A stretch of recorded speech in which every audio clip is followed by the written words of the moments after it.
Sir నిన్న ఏదైతే రజనీకాంత్ గారు, టీవీ నైన్ రజనీకాంత్ గారు ఏదైతే ధర్నా చేశారో, ఏదైతే మోహన్ బాబు గారు ఒక వాళ్ళ పర్సనల్ ఇష్యూని అక్కడ మీడియా అక్కడికెళ్ళడం జరిగింది. అక్కడ మోహన్ బాబు గారు ఆయనకున్న టెన్షన్స్ వల్ల గాని, ఇతర వేరే కారణాల వల్ల చేసుకోవడం గాని, దానికి ధీటుగా ఇప్పుడు టీవీ నైన్ రజనీకాంత్ గారి కొన్ని జర్నలిస్ట్ సంఘాలు గాని ధర్నాలు చేయడం జరిగింది. మోహన్ బాబు గారు క్షమాపణలు చెప్పాలని జెప్పేసి. సో, అది హోల్ సినారియో చూసిన తర్వాత మీకేమనిపించింది సార్? రజనీకాంత్ గారు ఆరంగేట్రం చేయడానికి ఒక సువర్ణ అవకాశం కల్పించిన మోహన్ బాబు. హ్మ్. క్యాస్ట్ ఈక్వేషన్స్ బ్రహ్మాండంగా జస్టిఫై అయ్యాయి. ఈయనైతే లైమ్‌లైట్‌లోకి వచ్చాడు. మళ్ళీ వచ్చి నేనున్నానని మహేష్ బాబు గారిలాగా ప్రూవ్ చేసుకున్నాడు.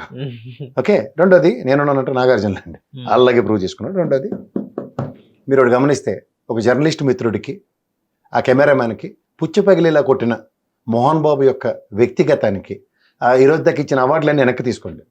రెండోది అది హేయమైన ఖండించదగ్గ చర్య. ఒక జర్నలిస్ట్ అడిగిన ప్రశ్నకి సమాధానం లేకపోతే పంచేంద్రియాలు మూసుకుని ఇంట్లో కూర్చోమనండి. దండం పెట్టుకుంటూ నటించుకుంటూ వచ్చి మైక్ లాక్కుని కొట్టిన దాంట్లో ఆ గుర్ర కొంచెం ఉండి పక్కన పోలీసులు ఓ పపెట్ షో చూస్తున్నట్టు చూస్తూ నిలబడితే చాలా బాధాకరంగా ఉంది. యెస్. రెండోది ఏంటంటే పర్సనల్ విషయాలు అన్నప్పుడు ఏంది ఇది మంది మార్బలాలతో ఎవరెవరి మీద నెత్తి వాదుకుంటున్నారు. ఈ కొడుకులు మీరు కొట్టు చస్తే ఇంట్లో తాళాలు పెట్టుకుని చచ్చిపోండి, దరిద్రం వెళ్ళిపోద్ది. అంతేకాని ఇది సమాజంలో ఒక వ్యవస్థ నడుస్తున్న దగ్గర వ్యవస్థకు విభిన్నంగా ప్రవర్తిస్తున్న మీ తీరుతెన్నులు ఒకసారి గమనించుకోండి.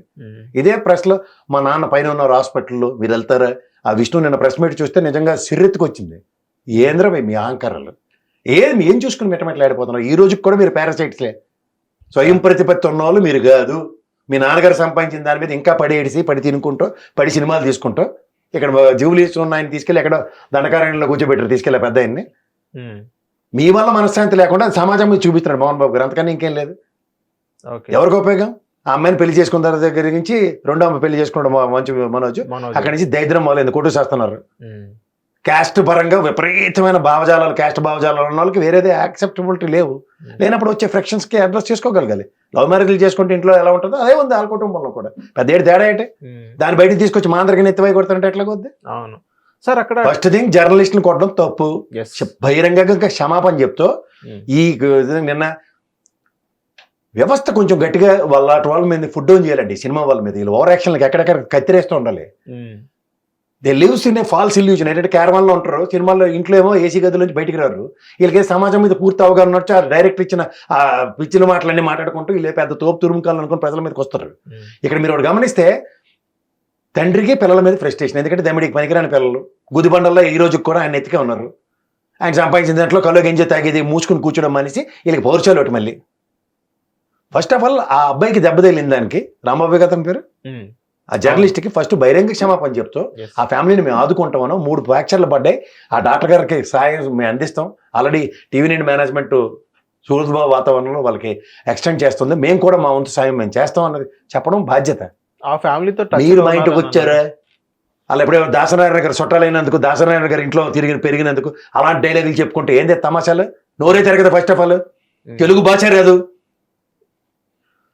వీళ్ళని అనవసరంగా ఎవరండి ఎంటర్టైన్ చేస్తున్నారు? అసలు తమ్మిడికి పనికిరారు వీళ్ళు. వెళ్ళి ఇంట్లో బౌన్సర్లు వీళ్ళకి అలవాడేటండి, నాకు అర్థం కాదు. ఇంటి చుట్టూ 10-20 మంది ఏంటి సెక్యూరిటీలు. సెక్యూరిటీ అంటే పహారా కాస్తారు. ఈ బౌన్సర్లు ఏంటి ఇటు వచ్చిన దానికి? అంటే విష్ణు గారు ఏం చెప్పారంటే, మోహన్ బాబు గారు మీరు ఒకసారి అబ్జర్వ్ చేసినట్టయితే ఒక నమస్కారం చేసుకుంటూ మెల్లగా రావడం జరిగింది. ఆయనకున్న టెన్షన్ తేనె పూసిన కత్తి అంటారు తెలుసు కదా, ఇలా నటించుకోండి మహా నటి అని దండ పెట్టుకుని రావడం, కత్తి తీసి పొడిచేస్తాడా, కొట్టేస్తారా జర్నలిస్టులని? ఎవరిచ్చారండి వీళ్ళకి అధికారాలు? నచ్చితే సమాధానం చెప్పు బాబు, నేను ఇప్పుడు సమాధానం చెప్పదలుచుకోలేదు, నేను తర్వాత నిరంతరం చెప్తాను, ఇది మా అంతర్గత విషయం, దండం, వెళ్ళిపోండి, అయిపోయింది. ఆ ఇంట్లోకి వస్తావా మైకులో లాక్కుని విజువల్ చూడండి సరే. సార్ ఇంకోటి అంటే సో అంచేత వీళ్ళని కండెమ్ చేస్తూ ఇలాంటి సమాజంలో సమాజ విరుద్ధంగా నడుచుకుంటున్న కుటుంబం కింద వేలెత్తి చూపించండి. First of all don't entertain them. Okay, వాళ్ళ కడుపు మంట ఎలా ఉన్నాయి, 100 కోట్లు పెట్టి పెద్దోడి మీద సినిమా తీస్తున్నారు, చిన్నోడికి కడుపు రగిలిపోతుంది. ఆవిడకి ఈడ్చుకొస్తే 10 రూపాయలు కూడా వాటికి. ఆ సినిమాలు తీసి తిరగబడిపోయారు కదా, ఒకరు కూడా కూర్చొని చూడలేదు. సార్ ట్రాక్ రికార్డులు గమనించండి ఒకసారి. సో ఇంకోటి